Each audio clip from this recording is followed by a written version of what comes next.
श्रोतेहो नमस्कार. शब्दांचा प्रवास हा केवळ लेखनापुरताच मर्यादित नसतो. तो अनुभवांचा, संवेदनांचा आणि आपल्या समाजाशी जोडलेल्या मनाचा प्रवास असतो. आजच्या साहित्य संवादमध्ये संवेदनशील लेखक, कथाकार आणि गझलकार श्रीयुत सचिन मणेरीकर यांना आपण आमंत्रित केले, ते त्यांचा शब्दांचा प्रवास जाणून घेण्यासाठी. कोणाळकट्टा, दोडामार्गसारख्या दुर्गम भागातून त्यांची ही साहित्याची पायवाट सुरू झाली आणि आता गोव्याच्या साहित्य विश्वामध्ये त्यांनी कथा, कविता, गझल आणि ब्लॉग यासारख्या लेखनातून स्वतःची वेगळी ओळख निर्माण केली आहे. मंडळी, चला तर मग या शब्दांच्या सुंदर प्रवासामध्ये आपणही सहभागी होऊया. नमस्कार सचिनजी. नमस्कार. आमच्या सिंधुदुर्ग नगरी आकाशवाणीच्या स्टुडिओमध्ये आपलं मनःपूर्वक स्वागत आहे. धन्यवाद. सचिनजी, नव्या पिढीतील उमदे लेखक म्हणून तुम्ही आपली ओळख निर्माण करत आहात. दोडामार्गसारख्या दुर्गम भागातून हा प्रवास तुमचा सुरू झालाय, तर त्याबद्दल थोडक्यात सांगा. घरात कोणी आहे या क्षेत्रातलं? नाही, खरं तर घरात या क्षेत्रातलं कोणी नाही. आमच्या घरात किंवा आमच्या कुटुंबात संगीताची परंपरा आहे. म्हणजे सगळेजण कुणी पेटी वाजवतं, कुणी गातं किंवा अशी. तर लेखनाची परंपरा अशी नाही. वाचनाची आवड आहे किंवा वाचनासाठी घरी पुस्तकं असायची, पण लिहिणं याच असं कुणी कधी केलं नाही. तर हा प्रवास म्हणता येईल की अपघाताने सुरू झाला. मी एक कार्यशाळा होती सावंतवाडीत, नुक्कड कथालेखन कार्यशाळा अशा नावात. तर त्यासाठी मी आलो की कारण नावं थोडी मला इंटरेस्टिंग वाटली. विक्रम भागवत त्याचे आणि अक्षय वाटवे आपले सिंधुदुर्गचेच होते ते. तर त्यांची ती कार्यशाळा होती. तर ती कार्यशाळा अटेंड केली आणि तिथे त्यांनी आम्हाला सगळ्यांना सांगितलं की ते न लिहिलेली पत्रे नावाचं एक पेज चालवतात, जिथे आपण आपलं लिखाण पाठवू शकतो. म्हणजे जी पत्र आपण कुणालाही लिहू शकत नाही अशी पत्र किंवा जी लिहिली गेली नाहीत अशी पत्र तुम्ही तिथे पाठवा आणि लोक वाचतात. आणि जवळपास 1 ते 1.5 लाख लोक तेव्हा ती वाचायची. ते जे त्यांचं पेज होतं, फेसबुक पेज. तर तिथून सुरुवात झाली. म्हणजे तिथे मी एक पत्र पाठवलं की आत्ताच्या सचिनने लहानपणीच्या सचिनला लिहिलेलं पत्र, असं मी एक पत्र पाठवलं. असं सहज की पाठवू. आणि ते पत्र लोकांना खूप आवडलं. विक्रम सरांना आवडलं, लोकांना आवडलं आणि ते म्हणाले अजून लिहिता येईल तर बघ. आणि मग मी अजून लिहायला लागलो. मग ते माझं सदर सुरू झालं. आठवड्याला 3 पत्र यायची. असं मी 35 आठवडे लिहिलं. म्हणजे जवळपास 110 वगैरे पत्र मी तेव्हा लिहिली आणि तिथून हा प्रवास सुरू झाला. मग बरं. नवलेखकाचा संघर्ष आणि त्याबरोबरीनं त्याची वाटचाल सुरू असते. तर या तुमच्या सुरुवातीच्या काळामध्ये लेखन करताना तुम्हाला काही अडचणी आल्या? अडचणी असं नाही म्हणणार, पण सुरुवातीच्या काळात आपण अनभिज्ञ असतो. बऱ्याच गोष्टी आपल्याला माहित नसतात. म्हणजे अगदी व्याकरणापासून किंवा प्रूफ रिडिंग हे माहित नसतं. आपण लिहितो तेच आपल्याला बरोबर वाटतं. काही शब्द आपण चुकीचे लिहितो, ह्रस्व-दीर्घ चुकीचं लिहितो किंवा काही शब्द सुद्धा आपल्याला, म्हणजे आपण थोडे गावात राहतो त्यामुळे काही शब्द आपल्याला माहित नसतात किंवा काही शब्द आपण चुकीच्या अर्थाने वापरतो, तर तसे वापरले जातात. आणि दुसरी गोष्ट म्हणजे माझं लिखाण हे सोशल मीडियावरच सुरू झालं. म्हणजे मी कुठे पेपरमध्ये लिहिलं नाही किंवा कुठे. त्यामुळे एक न लिहिलेली पत्र हे जे पेज होतं, म्हणजे 1.5 लाख लोक ती वाचायची. तर तिथून येणाऱ्या ज्या प्रतिक्रिया होत्या ह्याही माझ्यासाठी नवीन होत्या. म्हणजे मला वाटतं मी 2रं किंवा 3रं पत्र लिहिलं तर त्याला अत्यंत हार्श अशी प्रतिक्रिया आल्या सगळ्यांच्या की हे खूप वाईट लिहिलंय, हे लिहिलंय, ते लिहिलंय. मग मला कळलं नाही की ह्याच्याशी आपण डील कसं करायचं. की असं कोणी तोंडावर बोलत नाही. आपण एखाद्याला काही हे मी लिहिलंय तर तो छानच म्हणतो आपल्याला. पण सोशल मीडिया ही अशी गोष्ट आहे जिथे लोक मोकळेपणाने बोलतात किंवा जास्त मोकळेपणाने बोलतात असं आपण म्हणू शकतो. आपण योग्य तऱ्हेने होतो.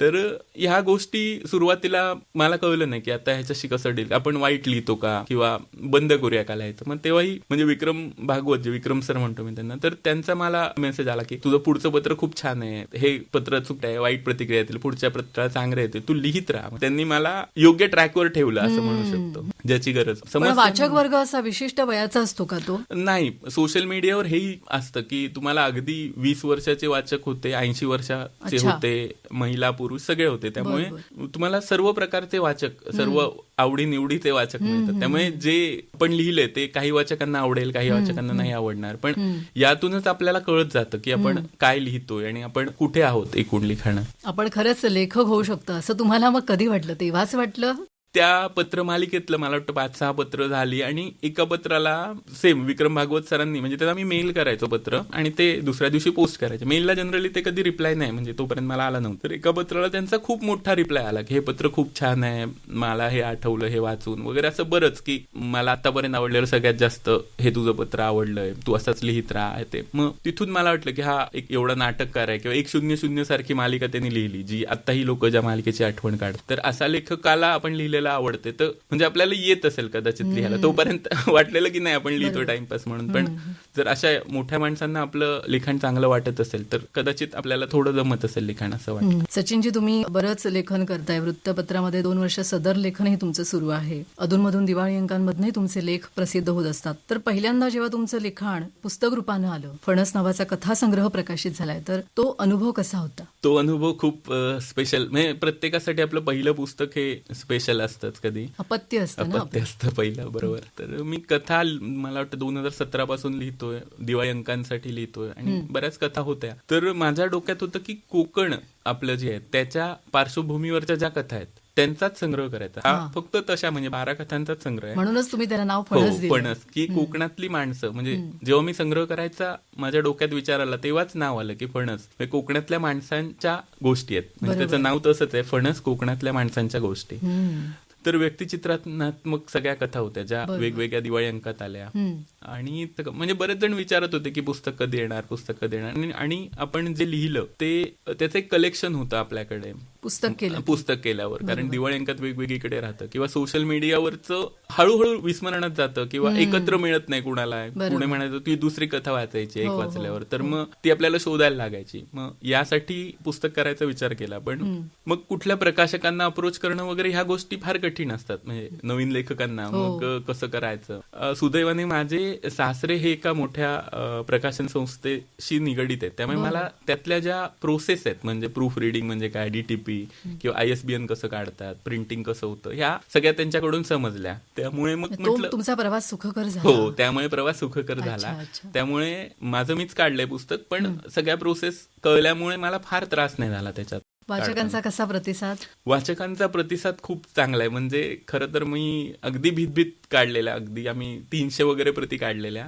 मी तर म्हणत होतो 150 काढू, घरी पडायला नको गठ्ठे. पण एप्रिलमध्ये माझं प्रकाशन झालं आणि आता माझी संपल्या.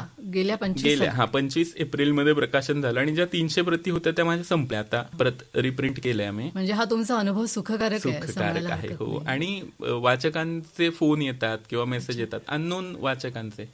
कारण माझी बायको पुस्तक वितरण व्यवसायातच आहे, त्यामुळे आम्ही सावंतवाडीत किंवा वेंगुर्ल्याला पुस्तकांची एक्झिबिशन्स लावलेली. तर तिथून कुणी अनोळखी माणसांनी पुस्तकं नेली. नंतर लोकांचे फोन आले, कारण तिथे फोन नंबर आहे त्याच्यावरून, की आम्ही पुस्तक वाचलं, आम्हाला म्हणजे त्यात मळणी नावाची कथा आहे. तर मला एक असेच यांचा फोन आला की किती वर्षांनी असं ते मळणीचं, म्हणजे आता पहिली कथा. हो, ती पहिली कथा आहे. तर आता मळणी अशी होत नाही, ट्रॅक्टर येतो, एक अर्ध्या तासात मळणी करतो, निघून जातो. पण त्यात जी मळणी आहे जी आधी व्हायची, म्हणजे संध्याकाळी 6-7 सोहळा असायचा. सोहळा असायचा. संध्याकाळी 6ला मळणी सुरू व्हायची, ती अगदी पहाटेपर्यंत असायची आणि त्याची तयारी आधी 1-2 दिवस. तर ते म्हणाले की हे मला परत अनुभवता आलं या कथेतून. तर अशा ज्या काही प्रतिक्रिया होत्या त्या खरंच खूप चांगल्या. जुन्या जाणत्या वाचकांना ते आपले दिवस पूर्वीचे आठवले तुमच्या कथेमुळे. बरोबर. नवलेखक म्हणून स्वतःची शैली शोधणं ही खरं तर मोठी गोष्ट असते. तुमची शैली तुम्हाला सापडली असं मला कधी वाटलं?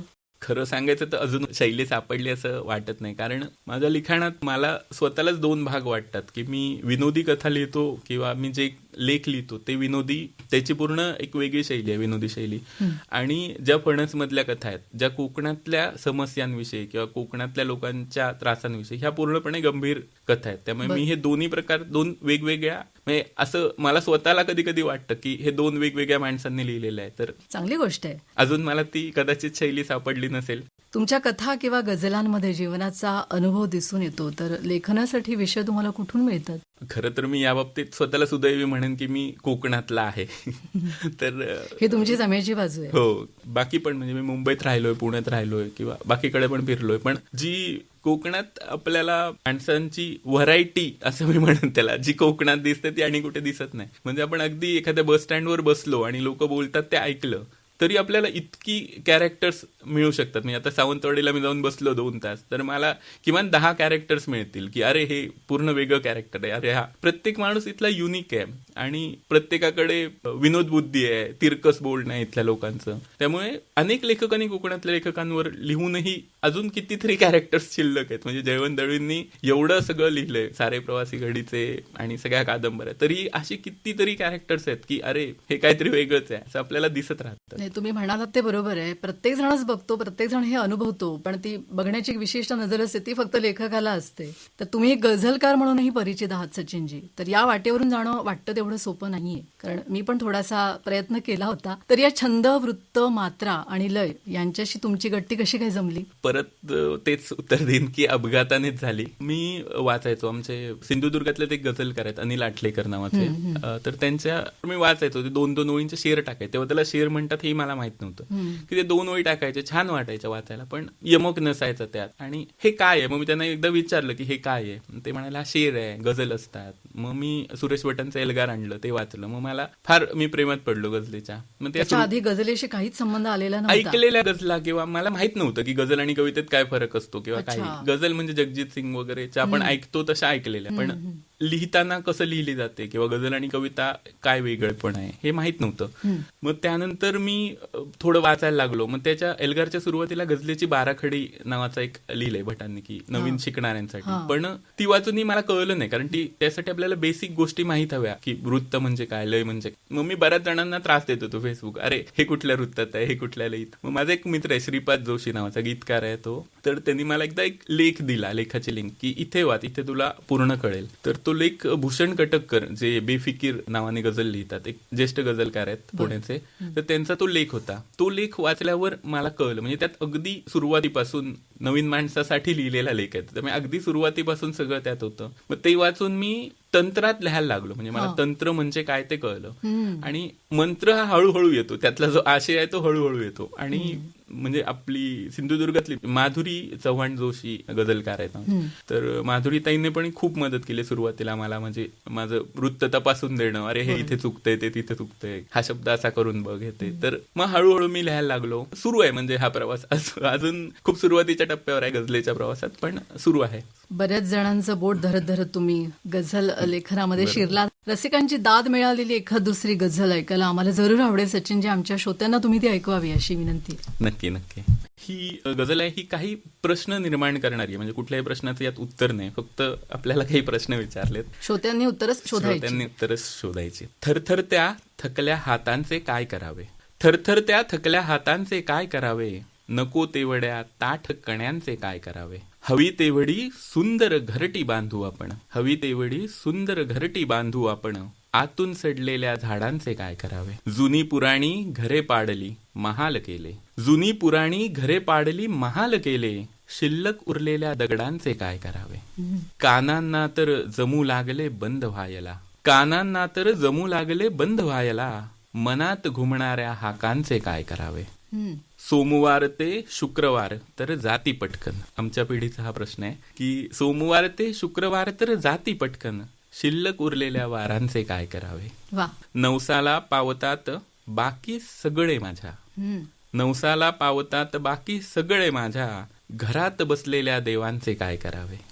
हसता येते हल्ली थोडे खोटे खोटे, हसता येते हल्ली थोडे खोटे खोटे, भरून येणाऱ्या डोळ्यांचे काय करावे.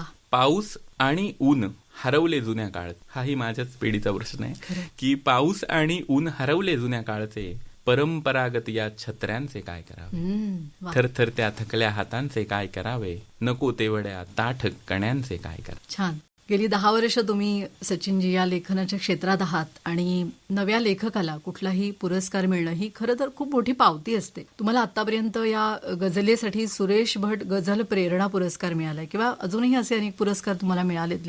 तर या मिळालेल्या पुरस्कारांनी तुमच्यावरची जबाबदारी वाढवली आहे का? तुम्हाला काय वाटतं? पुरस्कारांपेक्षा मला वाटतं की लोकांच्या पुरस्कारांनी वाढवलंय. म्हणजे आपण पुरस्कार मिळणं हे ठीक आहे, एक मोठी गोष्ट आहे, पण माझ्यासाठी लोकांचे जे फोन, म्हणजे आता माझं जे सदर येतं, रविवारी सदर येतं, मग रविवारी दुपारी मला लोकांचा फोन, अरे मी हे वाचलं, खूप हसलो, मी हे वाचलं, खरंच असं आहे. तर ही मला जबाबदारी वाटते की माझा पुढचा लेखी असा व्हायला हवा, म्हणजे आपण एका दर्जाला पोहोचलोय तर त्याच्या खाली आपण नाही जाऊ शकत आता. म्हणजे लोक आशेने वाचतात, आपला वेळ देतात, किंवा किंवा पुस्तक, आता मी हे पुस्तक काढलं, जेव्हा मी दुसरं पुस्तक काढेन तेव्हा लोकांना अपेक्षा असेल की ह्याच्या वरच्या दर्जाचं व्हायला हवं. तर हा. हे दडपण वाटतं मला की आपण एक दर्जा गाठलेला आहे तर ह्याच्या खाली आता आपल्याला आपण नाही जाऊ शकत. म्हणजे पुरस्कारांपेक्षा मला लोकांचं जास्त हे दडपण वाटतं की आपण लोकांना काहीतरी दिलंय की ज्यातनं आता आवडायला लागले तर आपण ती एक जबाबदारी हा, आहे. ही एक जबाबदारी आली आणि त्या दडपणातूनच आपण चांगलं चांगलं लिहू लिहू शकतो. शकतो. बरोबर. खरंय.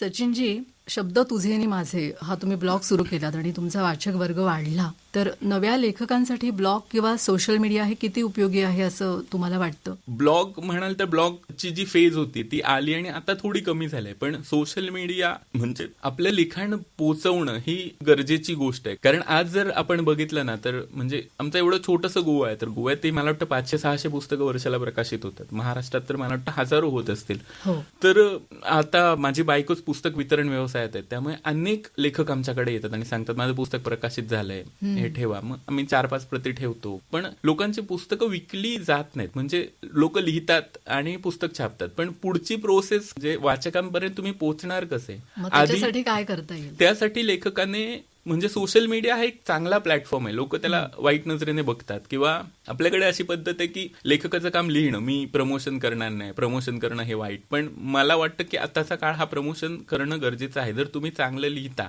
तर ते वाचकांपर्यंत पोहोचलं पाहिजे. कारण वाचक आपल्या खिशातले 200-400 रुपये घालून तुमचं पुस्तक विकत नाही घेणार जोपर्यंत त्याला विश्वास नाहीये की तुम्ही चांगलं लिहिता. त्यामुळे तुमचं लिखाण त्याच्यापर्यंत फ्री पोचण्याचं जे माध्यम आहे ते म्हणजे सोशल मीडिया, तर ते वापरलं पाहिजे. काही नवीन लेखक म्हणजे जे सोशल मीडियाचा चांगला वापर करतात आणि वाचकांपर्यंत पोहोचतात. पण मला वाटतं लिहिणाऱ्यांनी हे प्लॅटफॉर्म वापरले पाहिजेत आपले, म्हणजे जे फ्री प्लॅटफॉर्म आहेत सोशल मीडियाचे, जे वाचकांपर्यंत पोहोचण्यासाठी, किंवा आपलं लिखाण कशा प्रकारचं आहे किंवा आपली शैली काय आहे हे वाचकाला कळतं. मग ती शैली आवडणारी लोक तुमचं पुस्तक उद्या घेऊ शकतात जेव्हा पुस्तक येईल तेव्हा. म्हणजे केवळ लिहिणं पुरेसं नाहीये, तर ते नेमकं पोहोचवणं योग्य त्या व्यक्तीपर्यंत हे खूप गरजेचं झालंय. कवी म्हणून आतापर्यंत तुम्ही साहित्य संमेलनांमध्ये किंवा कवी संमेलनामध्ये तुम्ही अनेक वेळा सहभागी झाले आहात. कधी दडपण आलं होतं का? कसा होता अनुभव? एक म्हणजे गझल रंग नावाचा एक कार्यक्रम आहे जे सुरेश कुमार वैराळकर काका घेतात आणि खूप मोठा होतो. म्हणजे SM जोशी सभागृहात होतं पुण्याच्या, आणि पूर्ण सभागृह ते भरलेलं असतं. तर तिथे मी एकदा गेलोय, तर तिथे माझ्यावर खूप दडपण आलेलं की समोर एवढी लोक बघायची आपल्याला सवय नसते. की किती सालची गोष्ट आहे ही? 2 वर्ष झाली असतील, 2023 वगैरे असेल, 22 किंवा 23. तर एवढी लोक बघायची आपल्याला सवय नसते की समोर अशी 500-600 लोक बसलीत आणि आपली कविता ऐकण्यासाठी. म्हणजे आपण कविता ऐकवतो म्हटलं की 2-4 लोक असतील ती पळायच्या मार्गावर असतात. तर तिथे थोडं दडपण वाटत होतं. पण तिथला रसिक इतका चांगला आहे गझल ऐकणारा की एखादा शेर आवडला तर भरभरून लोक दाद देतात, आणि नाही आवडला तर कोणी दादही देत नाही. म्हणजे आपल्याला स्वतःला कळतं की आपलं काय चांगलं आहे, काय नाहीये, किंवा आपण काय लिहितोय. स्वतःला जोखायची संधी मिळते अशा श्रोत्यांच्या समोर. हो, बरोबर. पण अशा स्टेजवर दडपण आलेलं ना. तुम्हाला शिकायला काय मिळालं? शिकायला तसं बरंच मिळालं आजूबाजूच्यांना बघून. म्हणजे माझ्याबरोबर एक खूप चांगले गझलकार होते तेव्हा स्टेजवर, म्हणजे मी अगदीच त्यांच्या पुढे नौखा होतो. तर त्यांचं सादरीकरण किंवा त्यांच्या सादरीकरणाची पद्धत किंवा गझलांचं सिलेक्शन, म्हणजे गझलेत असं म्हणतात की मंचीय गझल ही वेगळी असते आणि वाचण्याची गझल ही वेगळी असते. म्हणजे कसा फरक असतो सांगू शकाल? हो, एखादा आता शेर आहे जो आपण ऐकला की आपोआप आपली दाद येते, उत्स्फूर्त की वा, की आपल्यापर्यंत पोहोचतं. पण एखादं असतं ज्याच्यात खूप डीप अर्थ असतो, मग तो आपण ऐकल्यावर आपण लगेच पुढचा शेर आपल्यावर आदळतो, त्यामुळे आपल्याला विचार करायला मिळत नाही, तो शेर निसटून जातो. तो जेव्हा आपण पुस्तक वाचत असतो किंवा छापलेलं वाचतो तेव्हा हे असे जे डीप शेर आहेत ते आपण त्याच्यावर आपण विचार करतो की ह्याला काय म्हणायचं आहे किंवा ह्याच्यात काय असेल. तर असे शेर हे मंचावर नाही घेऊ शकत आपण, कारण मंचावर तेवढा वेळ नसतो ऐकणाऱ्याकडे की विचार करायला. त्यामुळे त्याला पटकन समजेल अशा गझला मंचावर घ्यायच्या असतात, सहज सोपं सुटसुटीत. अच्छा अच्छा. सचिनजी, आजच्या काळात नव्या लेखकांसमोर सर्वात मोठं आव्हान काय असं तुम्हाला वाटतं? विशिष्ट वाचक वर्ग डोळ्यांसमोर ठेवून लिहावं की कसं?